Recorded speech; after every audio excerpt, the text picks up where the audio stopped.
Yo, this hot, this the spot, there it is pod.com. We're interviewing the best comedians, so tune in quick and get your ears receiving them. We talking about life and life to stream right to you, from the microphone right to your home, dude. Side note, this might get embarrassing, but no, don't sweat, yo, cause there it is.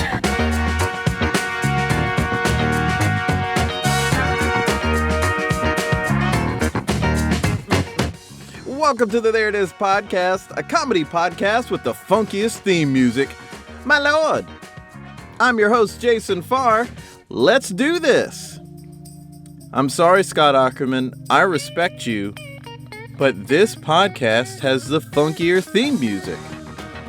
I'm sorry, Mark Maron, you have a great podcast, I love and respect you, but the theme music is not as funky as this. The bearded ones. It ain't funky. Welcome, everyone. I hope you are well today, and if you are not, I hope we put a smile on your face.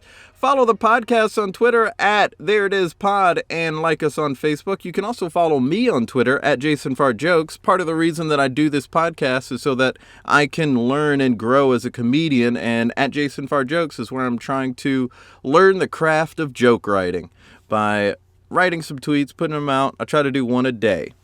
Also, be sure to check out the website to read blogs and find out how you can support the podcast. I said podcast. Freudian slip. Podcast. Your support would be much appreciated. It helps me keep this podcast going. I hope you have theiritis. Go to thereitispod.com. Today I talked to Atlanta comic Jarrod Harris. He's a stand-up who has been on Fox, Nerdist, Lopez Tonight, and Comedy Central. He's a very funny dude who is always candid and straightforward about comedy and reality. We chat about how he approaches character work, the comedy business, and living life for the right reasons. It's a good one, so check it out right after this. Do you toss and turn at night because you want more of the There It Is podcast? Are you growing despondent between episodes? Do you often wonder where it is? I'm Jason Farr, and you may have theiritis. There is no cure for theiritis, but you can join a support group, the Theiritis Foundation. Support the There It Is podcast to keep your theiritis at bay, as in BAE. Go to ThereItIsPod.com and click the support button.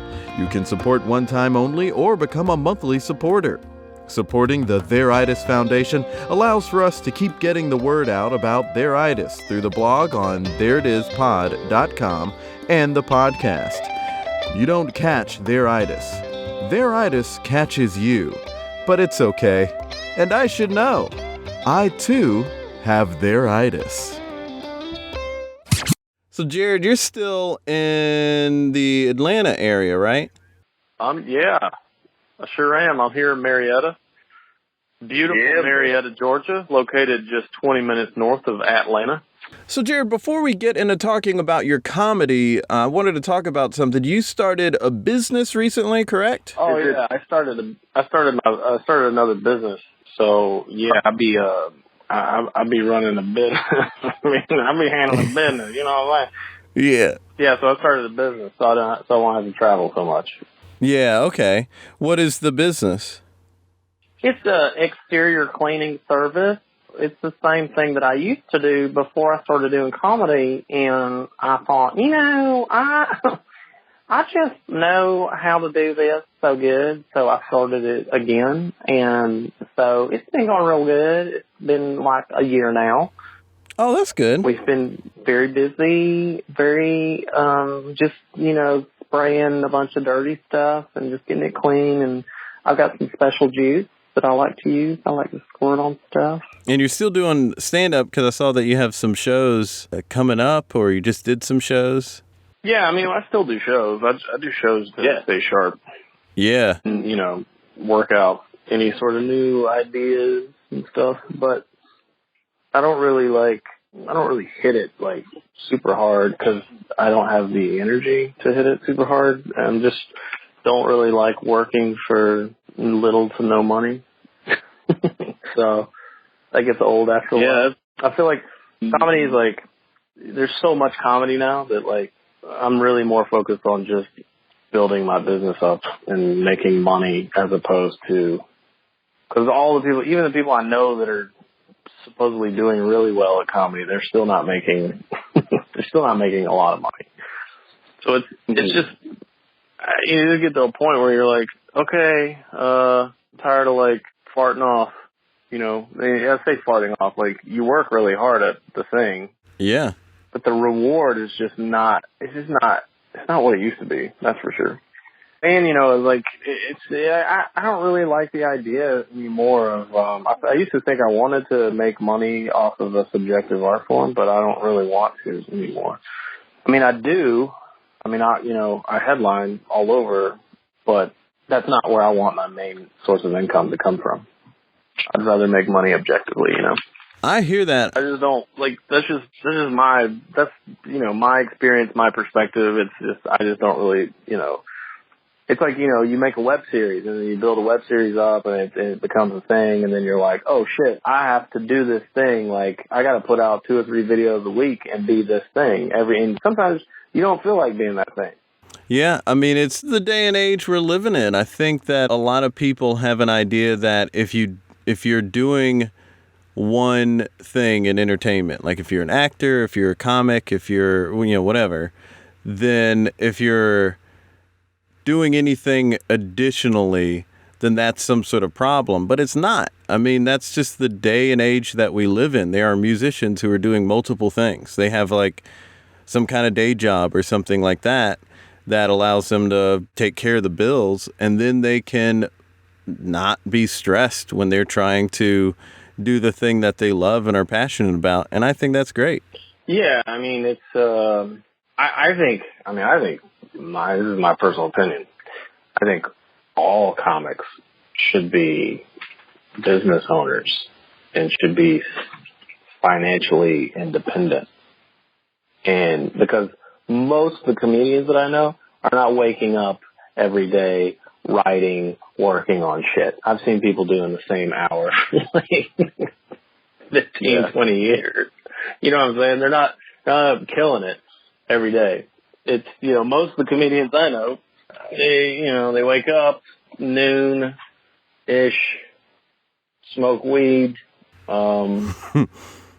watch some wrestling or cartoons or play video games or, this is just kind of the stereotype of the people that I know in comedy, but, they don't really get going until like their free show that they go do. And it's like, it's a fun way to live, but it's not, you get to a point where you get to a certain age and you're like, okay, I don't own shit and I need to do something about that because I don't want to be 50 years old going, okay, I think I'll start taking life seriously now. And it's not even so much that I take life seriously as much as it is just, I just like to be able to afford to have a certain lifestyle. That's it. Yeah, that's fair. It's a good dose of honesty that people need. Yeah, I just don't like working for people either. In comedy, you're working for people. People think you're not working for people, but you are working for people. You're working. You have to be, within the confines of what the industry's idea of what you should be. And it doesn't resonate with me. It doesn't resonate with some people. But, to each their own. I mean, I don't know. I think there's different ways to make money in the business and be successful. Yeah. I kind of put my foot down a couple of years ago, and I was like, nah, I'm not going to do LA anymore. And I had it made in Los Angeles, but it was easy breezy for me in LA.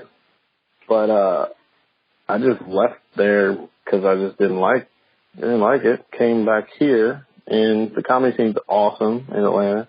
Yeah, it is a really great comedy scene. When were you living in LA? 9, 10, 11, and I moved back here in 2012. Okay.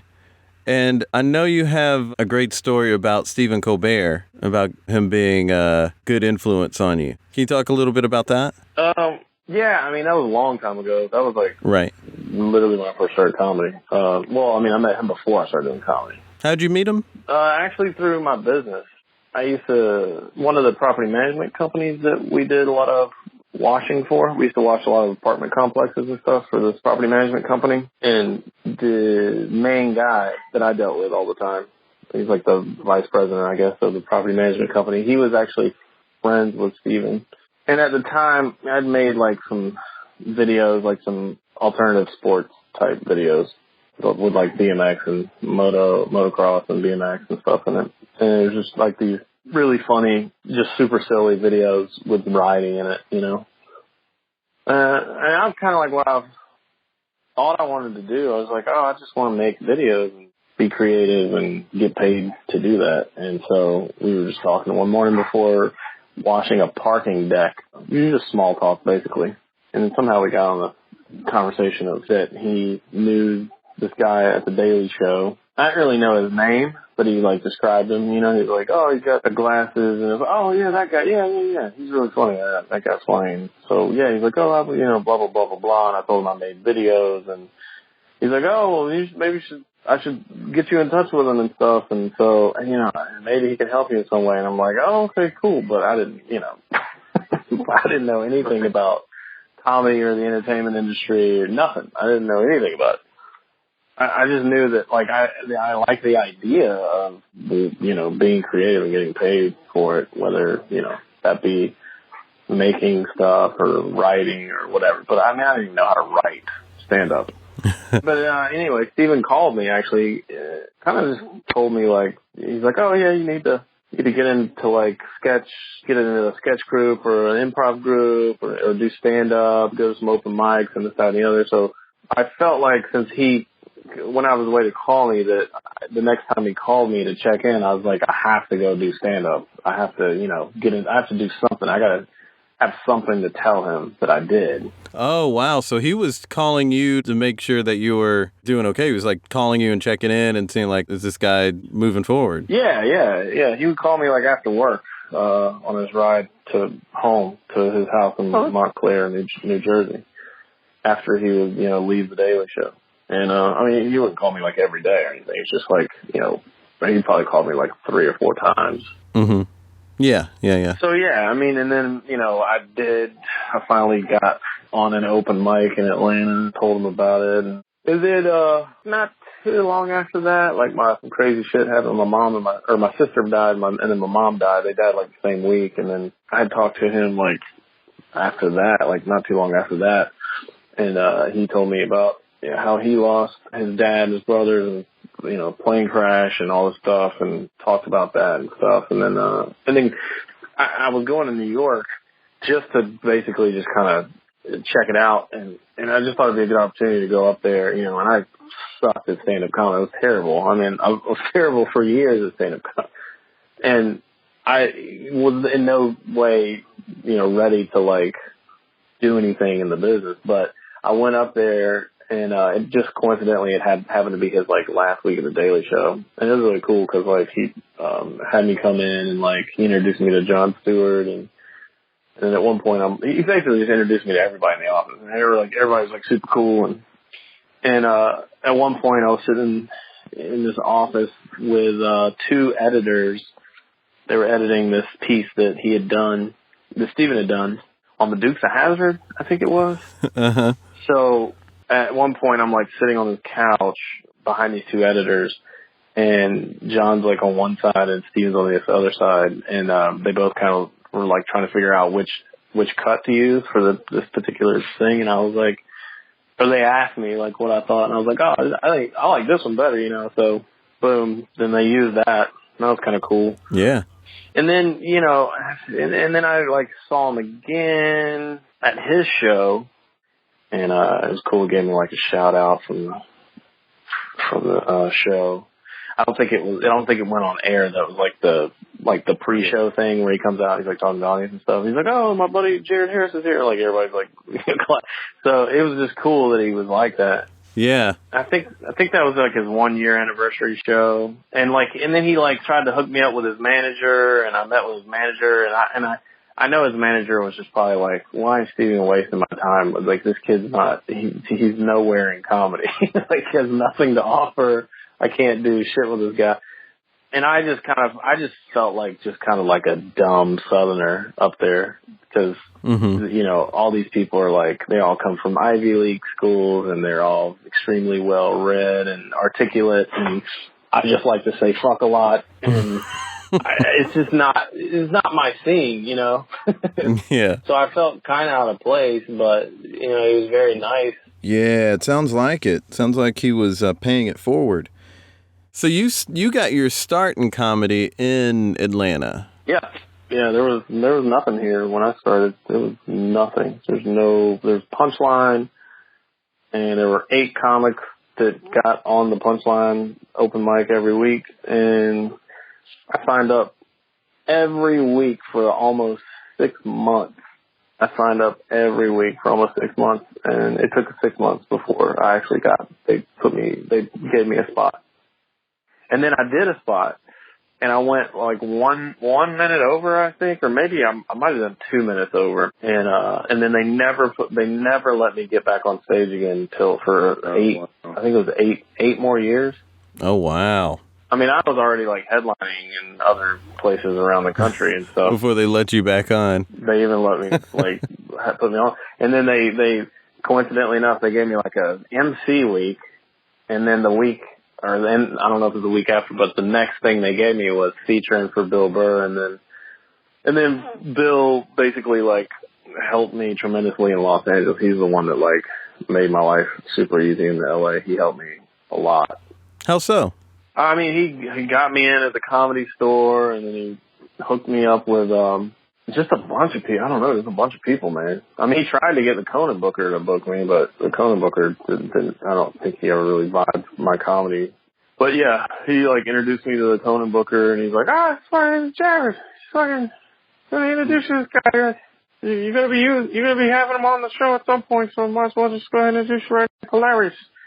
And so, you know, he's just like, oh, okay, thank you. Like, they have 2 bookers at Conan, or am I thinking of a different show? I don't know now, but I mean, I know after I did Lopez Tonight, like a long time ago, but when I did that, like they said they'd have me on the show, and I was like, oh, cool. But they were like, yeah, we just gotta prove your set, like make sure, you know, like approve my set, okay. So like I sent a set over. And they literally, I recorded this set at Comedy Magic Club, and it just killed, right? 5 minutes right. Set, walk out, first line, boom, like all the way through. And then he told me like, yeah, I don't think that first joke makes you very likable. And I'm like, what? I didn't say this, but I'm like, did you not just see me just walk out in front of an audience people who don't know me and do the first joke, and then it killed? Like, you know, I got the weirdest note. It was basically a roundabout way of saying, I don't really like your kind of comedy. You know what I'm saying? Without actually saying it. Mm-hmm. So I was just like, all right, that is what it is, you know? Yeah. I mean, that's a good perspective to have, to say it is what it is. For me, though, as a fan, it's something I wish had worked out, because your uniqueness is one of my favorite things about your comedy. I want more people to see that. It's just such a different vibe that no one can see anywhere else. It's a very unique voice. Having a voice is actually one of the things I'm trying to figure out how to do as a stand-up. How someone can find and cultivate their own voice. How did you go about doing that? I think there's a lot of just trial and error, like trying to. I mean, you start doing comedy, you're like, oh, I got to make these people laugh, and what's going to make these people laugh, and you know, when I started, it was a lot different too, because there was no scene, there was no coddling of like, oh, a bunch of comedian peers who laugh at things that aren't really that funny from the back of the room to give you that false sense of confidence. It's hard because, like, I never really watched comedy when I started, so... Yeah, I remember you telling me that. Yeah, I never really... I mean, I watched comedy in, like, middle school. Like, in middle school, I liked comedy. That was really the last time I watched comedy. And I kind of just told myself from the get-go, I was like, I don't want to watch comedy, really, unless, you know, I'm at a show and I know I meet somebody personally, then I'll, you know, watch their set and I enjoy it a lot more.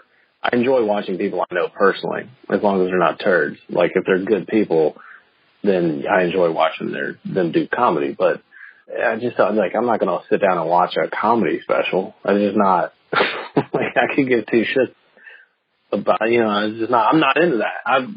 If I am going to sit and watch something, which is very rare, I just sit and watch anything. But when I do, it's typically going to be like mountain bike videos or BMX videos or motocross videos, like, do shit like that. Stuff that, like, doesn't resonate with most comedians. I'm really a fucking oddball in this business. But I think that's why it's unique to me, because I am such I am an oddball. And I go through different phases. Like, I got really into, like, trying to cultivate some conspiracy comedy material for a while, and off-grid type comedy, and I used to do really silly avant-garde kind of comedy, and I did dark comedy and characters. I mean, I've been through so many different phases, but I think as a comic here, I think what you should be doing is, being authentically 100% you. And some people are really interesting, and some people just aren't interesting. I mean, there's so many comics now, and a lot of comics just aren't interesting. Yeah. Just kind of boring. It's like, oh, okay. And, I'd rather be different and interesting than really anything, to be honest with you, even more than being funny. Yeah, that's good. I like that. I imagine that's pretty hard to stick to. When someone is trying to figure things out through trial and error, they have so many failures. There are so many moments on stage where things didn't go well at all. So how do they keep plugging and find out who they are as a person on stage so they can cultivate their stage presence? It's very easy now, because there's a scene, there's a scene of peers who are supportive. I mean, at least in Atlanta. And like I say, they'll laugh at your shit when it's not really that good or not that funny. How do you, when you have just your buddies in the room are laughing, how do you figure out what's actually good? Is it taking it out elsewhere outside of your safe haven? Well, I mean, after you do comedy for a certain amount of time, like, I already know if something's gonna kill. I know it's gonna, and the way I do it, like, it's like I'll come up with an idea and I'll start writing about it, and as I'm writing it, I make it funny. I know where the big laughs are going to be, or the medium-sized laughs, or the small laughs. I know where all that stuff's going to be. So, structurally, I can structure it in a way where it ends with the biggest laugh. Or sometimes I don't even do, because I'm not I don't do my comedy that way. Like, sometimes I'll just go off on an aside in a character and just do this, do a thing for a while. And it maybe it doesn't have built into a crescendo, but it's just this really silly thing. I mean, I have people come up to me after shows telling me, repeating things from the show, which aren't jokes at all. Right. When I write comedy or when I do comedy, that's what I'm most excited about, is when people are, like, telling me about, oh my God, that line about the blah, blah, blah, which isn't even a joke. Yeah. But, it's something that I thought was really funny. Like, never been fingered four-wheeler. It's like, that's not really a joke. It's just in a bit. But, like, people, there's so many random weird things that people remember. I'd rather just have people remember me more than anything. Oh, yeah. I'm not a big character, I'm not whatever the archetypes are. Oh, yeah, certainly. You're not one of those archetype kind of comics. I mean, you are bringing such a wide variety to your show, such a uniqueness, all these different characters. You did a great show here that was with you and Ryan Singer, and Lace was on the show as well, and it's still one of my favorite shows that have happened here in Greenville. Awesome. Oh, yeah. And the comics who were there still talk about that show. It was a really great show. You were doing some things on stage that I feel are things you really have to commit to be able to do, because it's so unique and different than what people expect. It's almost like going out on a limb. And that's something I'm trying to figure out how to do. Like, I have just certain bits that I realize I need to really dig in and commit to, but it can be kind of hard. How do you get into the mindset to do that? Because I have a hard time figuring out how to really commit with a particularly silly bit. I don't know. That's like more of an internal thing, you know. Like I've reached all these new different levels of not caring in this business, and for the longest time, you tell yourself like, "Oh, I'm gonna act." You know, you act like you don't care, but you really do care. Yeah. And then you get to a point to where you genuinely just don't. You don't care. Now, when I say that, I'm speaking in industry terms. Because I know a lot of comics worry about doing, like, what am I going to do? I got a showcase for a blah, blah, blah. And it's just like, after a while, you're like, there's so many showcases. There's so many comics. There's a festival every week, you know, in your hometown, there's probably like a festival there's like traveling festivals now. Like now these promoters or these festival people have figured out a way to like make money all throughout the year with their festivals. It's just like, it's ridiculous. And so it's like everything that you think is on the line, there's nothing on the line ever, really, ever. Because comedy is just going to keep going. It's not going to stop. Right. You'll have another opportunity. Yeah. So, you know, in industry terms, I don't care at all anymore. I just don't. I really don't care. But, and it took me a long time to get to that point. And, but as far as like being on stage as a professional, yes, I care. I want the audience to have a good time, and you have to care because you have to be a professional. You have to be a headliner, and you have to go, I am getting paid. And when I do go do shows now, I get paid pretty good money. So it's not like, you know, I'm not wasting my time or their time. So there's a level of responsibility that goes with that. And so you just want to be the best that you can possibly be. And even if it's like old bits that you're like don't necessarily not excited about doing, you just do them anyway. Like I just did a show in St. Simon's Island and got paid really well. And it's like, there's no dicking around with the show. You go perform and just do the very best stuff that you possibly can do. Did I get to do like any of the newer stuff that I've been working on? No, because I'm not going to work on stuff in front of them. You know what I'm saying? Right. And used to, and that was what was good about the tour that me and Ryan did. Is, you know, it's mostly comics at the shows, so I had the freedom of just being ridiculous. So there's a time and a place for all that stuff. In LA, I could be absolutely ridiculous. And I'd have comics come up to me after shows and be like, oh my God, that thing that you did, blah, blah, blah. But I know from experience that I'm not going to go do that thing, you know, in a comedy club with couples just out for a nice night because, you know, they have kids and they haven't really been anywhere nice in like 5 years. I'm not going to do that. There's a time and a place for all that stuff, but I think the support that you get from other comics to be creative now is the easiest time ever to really cultivate your own thing and be your own thing because there's not really much risk to it. That's the only thing that sucks about comedy being so popular now or so trendy is there's really it's just not dangerous. It's like you know, jumping your BMX bike, but no one ever breaks any bones. You know what I'm saying? It's like there's no element of like, you can do anything at that point. Mm-hmm. No millennial is going to start booing you and threaten to kick your ass. That's not going to happen. They're not going to throw shit at you. They're not going to, I mean, if you get some really regressive liberal who, you know, is all about taking your freedom of speech away, then yeah, maybe. But for the most part, they're just going to be quiet and polite and snicker and, you know what I mean? Like, there's no real consequences. Just when they don't laugh. Oh, yeah. Yeah, when they don't laugh, that's the worst that can happen. Yeah. How do you come up with character work? Because you've done some characters for some web series stuff, like the action figure work.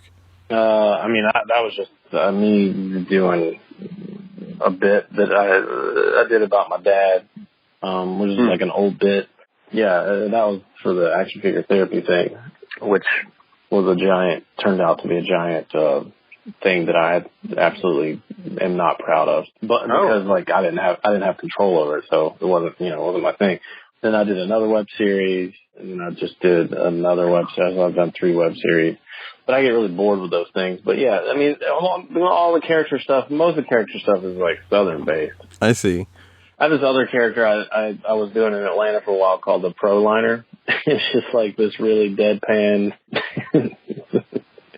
I love doing that character. And like a lot of the comics and stuff liked that character a lot. They were like, oh, that's one of my favorite things you ever do. But it's one of those things where it was such a polarizing thing to the audience that I just couldn't do it.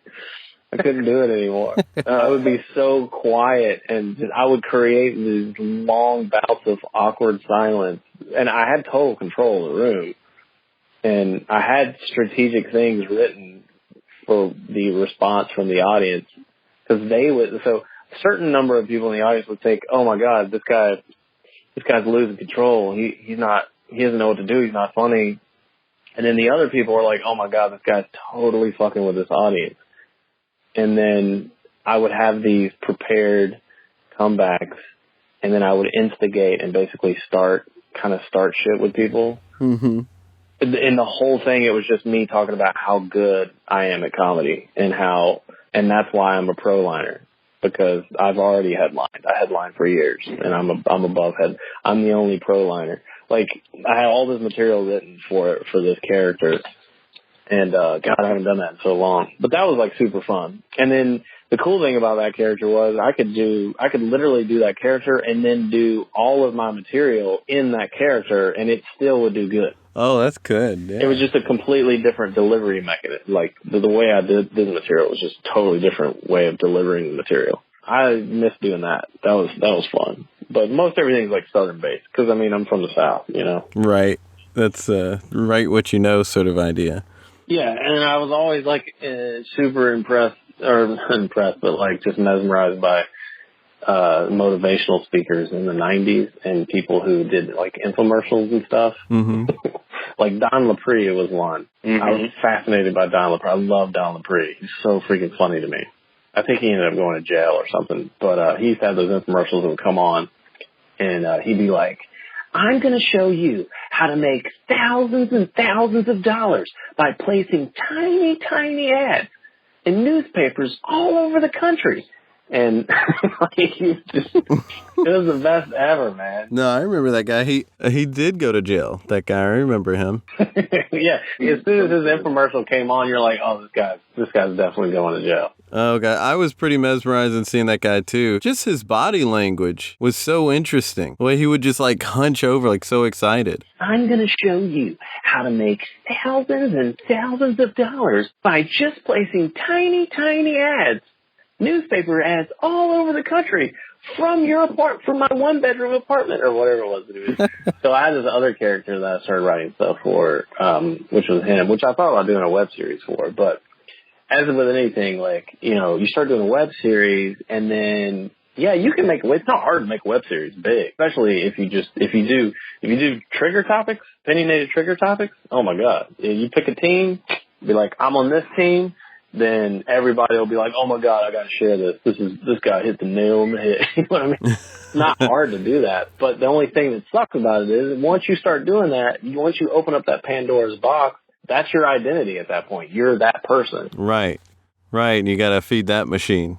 Yeah. Unless somehow you can do it in a way that, this is satirical. But the satirical stuff doesn't have as much power as the opinionated, like, trigger topic. What would you say to someone who's starting out in comedy and they want to do work with the type of integrity that you've done? What is your advice for them to be able to do that?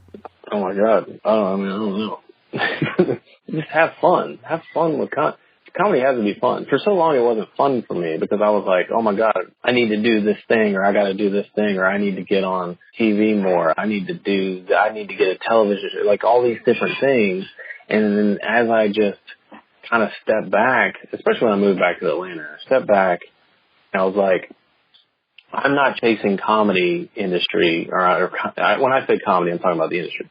I'm not chasing comedy like a girl in 7th grade. Okay, I'm not going to do that anymore because my life is more valuable than that, and I have too many other interests. So as soon as I just sat back and I just started doing comedy 100% purely for myself and my own enjoyment, it's great. Like now, like the opportunities I have in Atlanta right now as we speak, maybe one of the biggest opportunities I've had in this business so far. And I've had opportunities where I've left the meeting going, holy shit, I need to buy the helicopter right now. Holy shit, because LA's full of shit, and they will fill your head full of shit, and you'll think you're the shit, and you'll everyone around you will think you're the shit. It has that kind of power to do that, and it really changes people and turns them into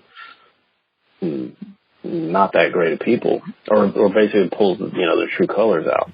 When I moved back here, I was like, I'm not gonna wrap myself up into all that. I'm just going to do comedy to have fun, and I'm going to do comedy on my terms. And I don't care if I get back into this club or that club, or if I work 40 weeks a year, or if I work, I don't want to be on the road that much. Now I hate getting out. I hate getting on a plane or in a car. Period. Hate it. Now when I'm on stage, I'm having fun. But life's too freaking short, man. It's like you have to just have fun. And I think if you're having fun, as big as comedy is now, and I say big in meaning there's not as many people. People aren't making as much money at comedy now.